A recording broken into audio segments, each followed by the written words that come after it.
आता बरीच मंडळी माझ्याकडे बरीच लिस्ट आली, पण सगळ्यांचा नामोल्लेख आपल्याला दादांचं भाषण ऐकायचंय. दादांच्या भाषणात अलंकार नसतात, पण शब्दात प्रामाणिकपणा असतो. त्यांच्या डोळ्यात संताप दिसतो, पण त्या संतापामागे समाजासाठीची तळमळ दडलेली असते. म्हणूनच त्यांच्या प्रत्येक हाकेला हजारो लोक प्रतिसाद देतात. उद्या अंतरवालीत मोठी मीटिंग आहे, दादांचं मार्गदर्शन आहे. पण हे सगळं असताना सुद्धा डॉक्टर शेळके सर बालरुग्ण सेवा या ठिकाणी देत आहेत आणि 15 वर्ष अविरत बाल आरोग्य सेवेचे, 15 वर्ष आपल्या विश्वासाचे आणि 15 वर्ष तुमच्या आमच्या नात्याचे. हे नातं अधिक मजबूत व्हावं आणि आम्हा सगळ्यांना दादांचे आशीर्वाद मिळावेत म्हणून आज आपल्या दादा उपस्थित आहेत.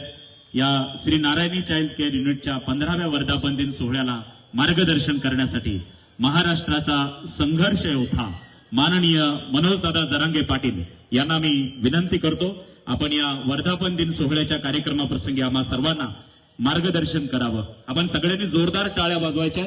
म्हणजे ध्येयाचा ध्यास अंगी कर्तृत्व विलास, सतत कार्य बगडा असतात प्रगतीचे वारकरी आणि कार्यशीलतेतून राष्ट्र घडवितात विकासाचे मानकरी. जोरदार टाळ्या वाजवून स्वागत करायचंय. मुद्दाम करायचं अवघड आहे.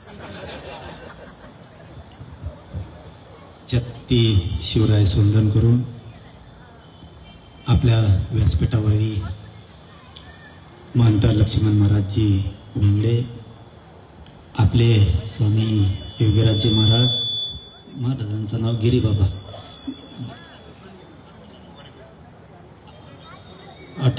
अखंड नंदगिरी महाराजजी आणि आमचे खासदार साहेब बाप्पा आणि आयला पुरेच्याच नाव घ्यावं लागते.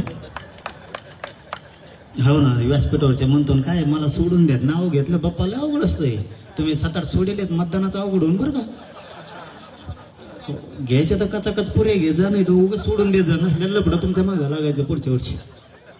लय बेकार खेळ असतो येऊ. डॉक्टर साहेबांनी सांगितलं की मी यावं. डॉक्टर साहेब तुमच्यावर प्रेम होतं म्हणूनच आलो आहे, तुमच्यावर माया करतो राव आम्ही. पण आम्हाला असते गडबड, काम कमी, गडबडच लई. उद्या बैठक, लोक रात्रीच मुक्कामी आलेत, मग तिथं थांबायला लागतं. म्हणून म्हणलं एवढ्या वेळेस धकून घ्या.